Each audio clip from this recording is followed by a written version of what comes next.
इस वीडियो में हम परसेंटेज के अगले क्वेश्चनों को कंटिन्यू करेंगे।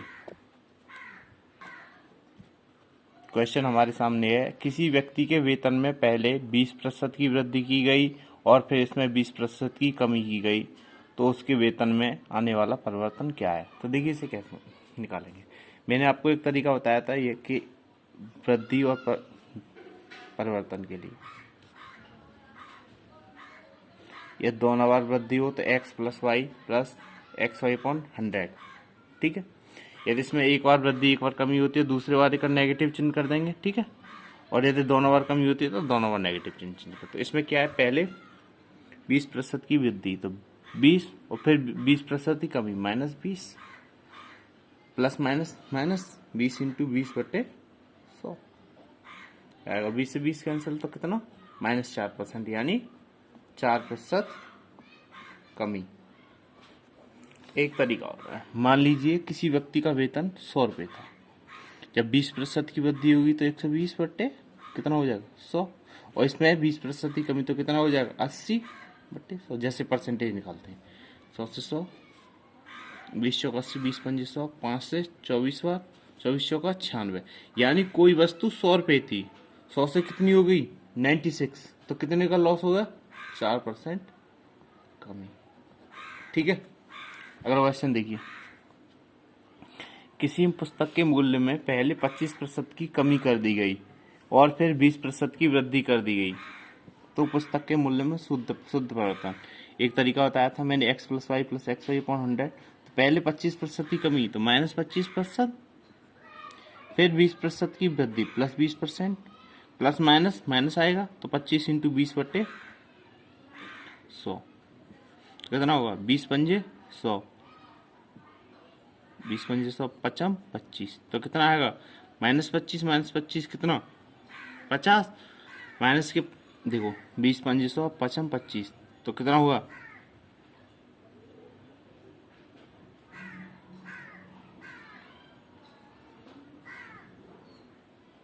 -5 और -25 -30, तो कितना हुआ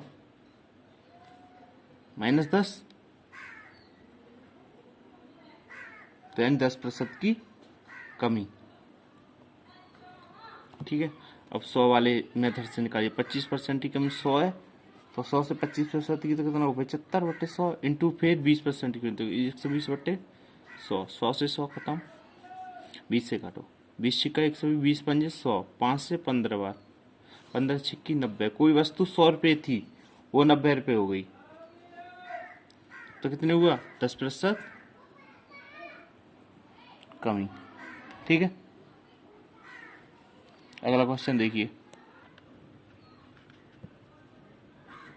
अगला क्वेश्चन हमारे सामने है, किसी वस्तु का मूल्य 75 रुपये था, पहले मूल्य में 20% की वृद्धि तथा बाद में 20% की कमी कर दी गई, तो इस वस्तु का वर्तमान मूल्य क्या है। देखिए उसका कितना मूल्य है 75, जब 20% की वृद्धि तो कितनी हो जाएगी 120, 100 तो है ही, 20 और जुड़ गया तो कितना होगा 120, 120/100 इंटू 80, 20% की कमी तो कितना बचा 80/100। देखिए सॉल्व कीजिए, 20 चौका 80, 20 पंजे 100, 20 छिक्का 120, 20 पंजे 100, ठीक है। अब 5 5 25, 25 थी 75, 36 18 चौक 72, तो यानी वो 75 रुपये की थी, अब कितनी हो गई 72 रुपये की, ठीक है। अगला क्वेश्चन देखिए हमारे पास क्वेश्चन है, किसी वस्तु के मूल्य में 8% की वृद्धि की गई, इस बढ़े हुए मूल्य में 8% की कमी की गई। यदि वस्तु का अंतिम मूल्य 1 रुपया हो तो वस्तु का आरंभिक मूल्य क्या था। देखिए मैंने बताया था आपको 100 रुपये माना किसी वस्तु का मूल्य, या कुछ भी मान लीजिए, मैं सपोज ए रुपये था, ठीक है, ए था। इसमें 8% की वृद्धि करेंगे तो 100 प्लस R/100, ये क्या हो गया बढ़ा हुआ मूल्य। अब इसमें 8% की फिर कमी की गई तो 100 माइनस R/100। अब इसका मूल्य अंतिम मूल्य क्या बचा 1 रुपया, यानी कितना मूल्य बचा इसका 1 रुपये के बराबर, ठीक है। ये अंतिम मूल्य तो वृद्धि और कमी के बाद, ठीक है। तो इसमें क्या पूछा आरंभिक मूल्य, तो ए के लिए क्या करेंगे तो 100 इंटू 100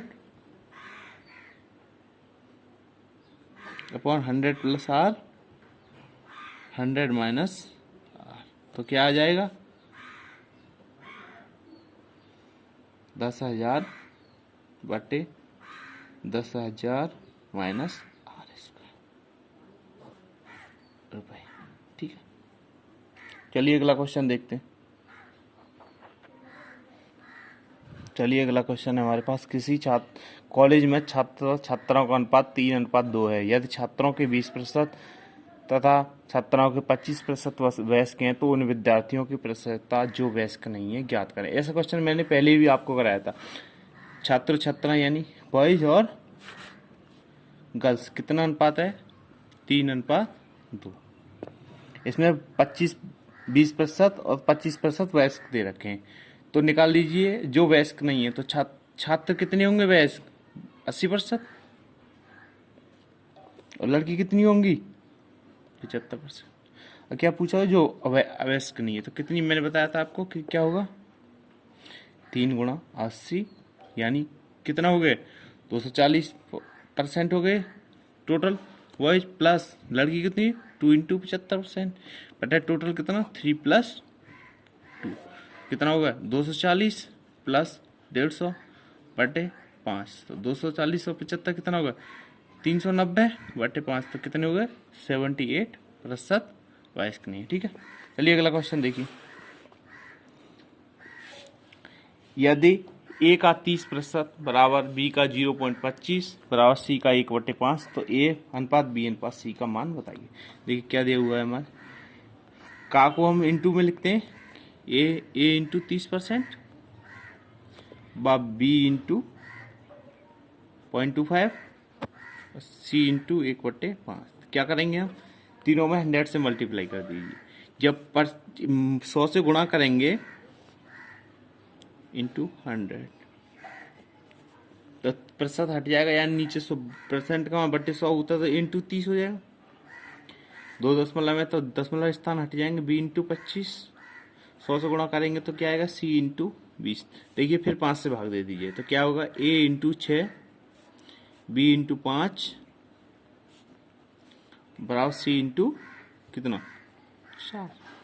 ठीक है, अब हमें इसमें अनुपात लगाना है, ऐसी संख्या से भाग दीजिए जो तीनों का एलसीएम हो। 6, 5 और 4 का क्या होगा? 60। तो 60 से डिवाइड कर दीजिए तो ए इंटू 6 बटे 60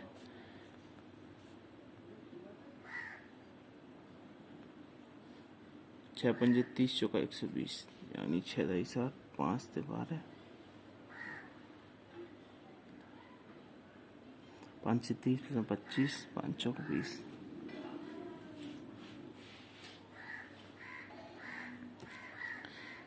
5/60 सी इंटू 4/60।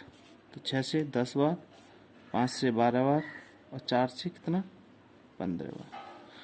तो क्या हो गया? 1/10 बराबर B/12 बराबर C/5।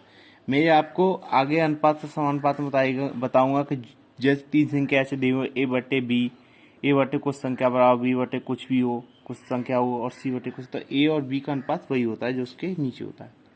अनुपात B अनुपात C क्या होगा? 10:12:15। ठीक है, अगला क्वेश्चन देखिए। देखिए हमें क्वेश्चन दिया हुआ है, किसी कक्षा में लड़कों की संख्या से 20% अधिक है। यदि इस कक्षा में कुल विद्यार्थी 66 हैं,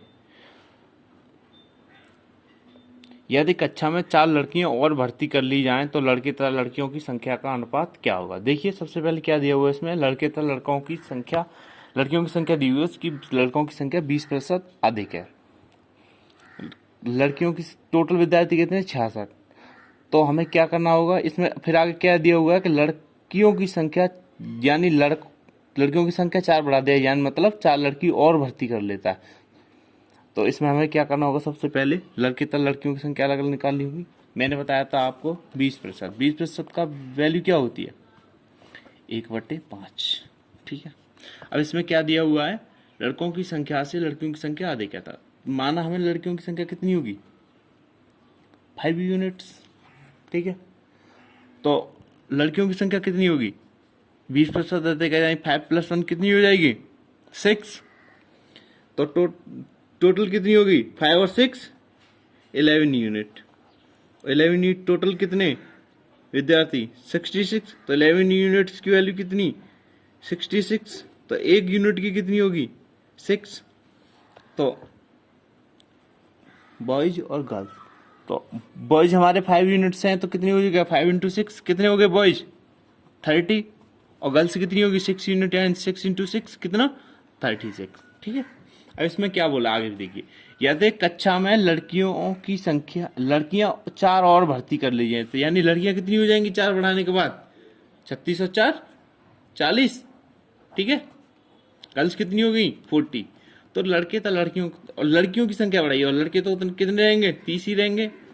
तो रेशियो कितना हो जाएगा बॉयज रेशियो गर्ल्स कितना 30 रेशियो 40, तो कितना होगा 3:4। दोबारा समझिए, देखिए हमें क्या दिया हुआ है, क्वेश्चन को दोबारा पढ़िए। किसी कक्षा में लड़कियों की संख्या लड़कों की संख्या से 20% अधिक है, तो 20% की फ्रैक्शन बताई थी मैंने आपको कितनी होती है 1/5। लड़के 5 है तो लड़की कितनी होंगी 6, और इसमें टोटल विद्यार्थी कितने थे 66, और हमारे जो हमने माना उसके हिसाब से कितने 5 + 6 कितने हो गए 11 यूनिट्स। 11 यूनिट्स की वैल्यू कितनी 66, तो एक यूनिट की वैल्यू कितनी 6, तो लड़के कितने 5 यूनिट तो 5 6 30, लड़की 6 यूनिट तो लड़कियों की संख्या कितनी होगी 6 इंटू 6 36। तो लड़के लड़की निकाली। अब क्या दिया हुआ है, यदि कक्षा में 4 लड़कियां और भर्ती कर ले, यानी लड़कियां पहले 36 थी 4 और बढ़ गई कितनी हो गई 40, और क्या पूछा है अब लड़के तथा लड़कों की संख्या का अनुपात। लड़के हमारे कितने 30 और लड़कियां कितनी होगी 4 बढ़ने के बाद 40, तो 30:40 कितना हो गया 3:4। अगला क्वेश्चन देखिए, क्वेश्चन थोड़ा है वही बट थोड़ा समझने की कोशिश करना। किसी परिवार में चावल मछली तथा खाद्य तेल पर किए जाने वाले व्यय 12:70:3 के अनुपात में हैं। इन वस्तुओं के मूल्य में क्रमशः 20%, 30% और 50% की वृद्धि हो जाती है। परिवार की इन वस्तुओं पर किए जाने वाले व्यय में कुल कितनी वृद्धि हो जाएगी। देखिए,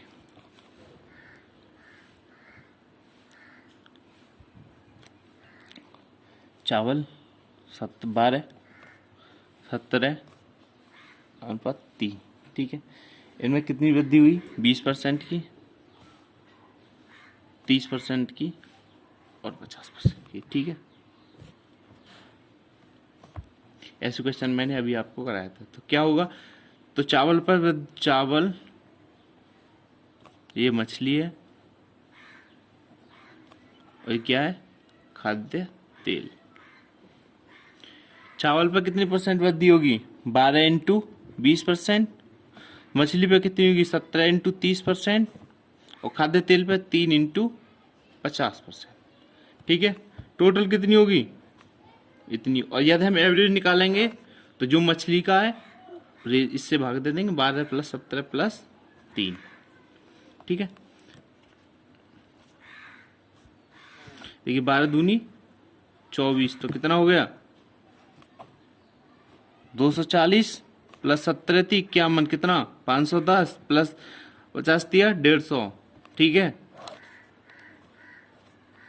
बटे 17 3 20 और 12 32, जोड़िए कितना होता है 0, 5 और 1 6 और 4 10, हासिल 1 2 और 5 7 और 2 9, 900/32। तो 4 से डिवाइड कीजिए 225 ऊपर और नीचे कितना 8, 8 से डिवाइड कीजिए 8 दूनी 16, 8 8 64 बचा 1, 28 सही 1/8% की। ठीक है, चलिए अगला क्वेश्चन देखते हैं।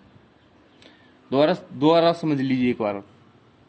चावल 12:70:3 के अनुपात है, वृद्धि कितनी है 20%, 30%, 50%। यदि हम चावल पर परसेंट वृद्धि निकालें तो चावल पर टोटल कितना होगा 12 इंटू 20%, मछली पर 17 इंटू 30% और खाद्य पर तेल पर कितना 3 इंटू 50%। यदि हम इसका एवरेज निकालें तो 12 + 17 + तीनों का योग करके भाग दे देंगे। जब भाग दे देंगे तो कितना है 900/32, 4 से डिवाइड कर लो 225/8। यदि आज से हम सोल्व करेंगे तो 28 से 1/8% आएगा। चलिए अगला क्वेश्चन देखते हैं। चलिए, हमको क्वेश्चन दिया हुआ है, एक आयत की लंबाई 40% बढ़ा दी गई और चौड़ाई 20% कम कर दी गई, तो क्षेत्रफल पर प्रतिशत प्रभाव ज्ञात करो। देखिए, मैंने बताया था एक तरीका आपको कि x plus y plus x y upon 100। देखिए इसमें क्या हुआ, 40% वृद्धि 20% कम कर दी गई। 40 माइनस 20 माइनस 40 इंटू 20/100, तो कितना आएगा 20 और 8 28, तो 40 में से 28 आएंगे, कितना बचेगा 12% क्या वृद्धि। देखिए एक तरीका और है इसका करने का। देखिए जो हमारी लेंथ है वो कितनी बढ़ रही है 40%। 40% की फ्रैक्शन कितनी होती है 2/5। ठीक है, तो यानी लेंथ यदि पहले 5 थी तो 2 बढ़ी तो कितनी हो गई 7, और चौड़ाई कितनी कम करी है 20% कम, यानी -20%। तो 20% की फ्रैक्शन कितनी 1/5, तो यानी जो ब्रॉड है यानी जो चौड़ाई है पहले 5 थी तो कितनी हो गई 4। ठीक है, अब हमें क्या पूछ रहा है क्षेत्रफल। क्षेत्रफल हमारा क्या होता है L इंटू बी, यानी लंबाई इंटू चौड़ाई। तो पहला क्षेत्रफल कितना आएगा 5 पंजे 25, और अब कितना है 7 चौक 28, यानी पहले 25 था अब 28 हो गया, तो कितने की वृद्धि हुई 3 की। कितने पे 25 पे, परसेंट के लिए 100, तो कितना हुआ 25 चौका 100 छाती 12%। दोबारा समझिए, एक मेथड तो हमारा ये है x प्लस वाई अपॉन 100 से निकाल सकते हैं। दूसरा क्या है, यदि हमारी 40% की वृद्धि होती है 40% की फ्रैक्शन 2/5, यानी लंबाई यदि हमने पहले 5 थी तो कितनी हो जाएगी 7। 20% की मतलब कमी, तो 20% की फ्रैक्शन 1/5, यानी पहले चौड़ाई 5 थी तो अब कितनी हो जाएगी 1 घट जाएगी तो 4 हो जाएगी। क्षेत्रफल क्या होता है हमारा लंबाई इंटू चौड़ाई। तो ये पहली क्षेत्रफल कितना 25, दूसरा 28, तो कितना बढ़ा 3, कितने पे 25 पे, तो परसेंट के लिए 100, तो कितनी आया 12%। अगला क्वेश्चन देखिए सेम ऐसा ही है। एक आयत की लंबाई 25% और चौड़ाई में 33 से 1/3% की वृद्धि की जाती है और ऊंचाई में 50% की कमी आ जाती है, तो आयतन पर क्या प्रभाव पड़ेगा। देखिए इस क्वेश्चन को हम x plus y plus x y upon 100 के हिसाब से सॉल्व नहीं कर सकते, क्योंकि हमारी इसमें 3 दी हुई है, वो सिर्फ दो तक ही सीमित है। तो या तो हम ऐसा करें कि लंबाई और चौड़ाई की 1 बना लें, फिर उसके बाद हम ऊंचाई से कंपेयर करें, या फिर देखिए वो वैसे करेंगे तो हमारा थोड़ा रॉन्ग हो जाएगा। तो इसमें क्या करेंगे 25% की फ्रैक्शन क्या होती है, देखिए 25% की वृद्धि तो प्लस 25% निकलेंगे, तो कितनी हो गई 1/4, यानी उसने अगर लेंथ पहले 4 थी तो अब कितनी हो जाएगी 5। चौड़ाई कितनी बढ़ रही है 33 से 1/3%, 33% की फ्रैक्शन कितनी 1/3, यानी जो चौड़ाई है वो 3 थी तो अब कितनी हो जाएगी 4। ठीक है, और ऊंचाई क्या है 50% की कमी -50%, यानी 50% की फ्रैक्शन क्या होती है 1/2, यानी ऊंचाई यदि पहले 2 थी तो अब कितनी हो जाएगी 1। आयतन क्या होता है हमारा L into B into H, तो गुणा कर दीजिए कितना आएगा 4 देखिए जो डायगोनल है उन्हें काट सकते हैं, 4 इंटू 3 इंटू 2, ये कितना हो जाएगा 5 इंटू 4 इंटू 1, तो 4 से 4 कैंसिल, यानी पहले कितना था 3 दूनी 6, 6 से कितनी हो गई 5, देन कितनी घटी 1, कितने पे 6 पे, परसेंट के लिए 100, तो कितना आया 50/3, यानी कितना 16 से ही 2/3%। दोबारा समझिए 25% की वृद्धि, तो 25% की फ्रैक्शन कितनी होती है 1/4। 1/4 के लिए यदि लंबाई पहले 4 थी तो अब 25% बढ़ने के बाद कितनी हो जाएगी 5। 33 से 1/3 की फ्रैक्शन क्या होती है 1/3, यानी पहले लंबाई 3 थी अब कितनी हो जाएगी 4। ऊंचाई 50% कम कर दी गई, तो यदि ऊंचाई अब पहले 2 थी तो कितनी हो जाएगी 1। आयतन क्या होता है हमारा L into B into H, यानी लंबाई गुणा चौड़ाई गुणा ऊंचाई।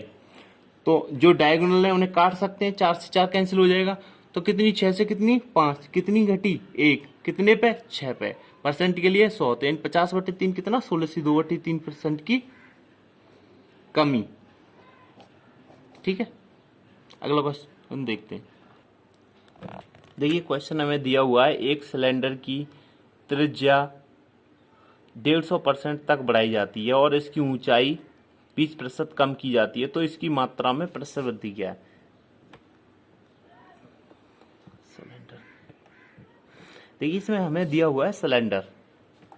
सिलेंडर का मतलब हमारा क्या होता है? सिलेंडर हमारा बेलनाकार होता है, तो इसमें क्या होगा हमारा बेलन का आयतन?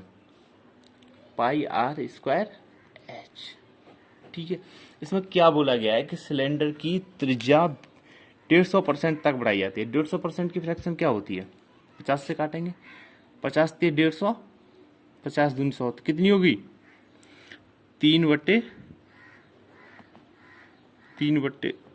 यानी याद है हमारी रेडियस पहले 2 थी, तो अब कितनी हो जाएगी? 2 से 5। हमें पता है इसमें कांस्टेंट वैल्यू को हम छोड़ देंगे, रेडियस हमारी 2 बार यूज की गई है, तो हमारी त्रिज्या को भी हम 2 बार यूज करेंगे, तो कितनी हो जाएगी? 2 से 5। ऊंचाई कितनी कम की गई है? 20%। 20% की फ्रैक्शन 1/5, तो यानी यदि ऊंचाई पहले 5 थी तो अब कितनी हो जाएगी? 4। आयतन क्या होता है? पाई आर स्क्वायर एच, तो आर स्क्वायर एच कितना हो जाएगा? 3 गुणा कर देंगे तो 4 से 4 कैंसिल हो जाएगा, तो 5 से कितनी हो जाएगी?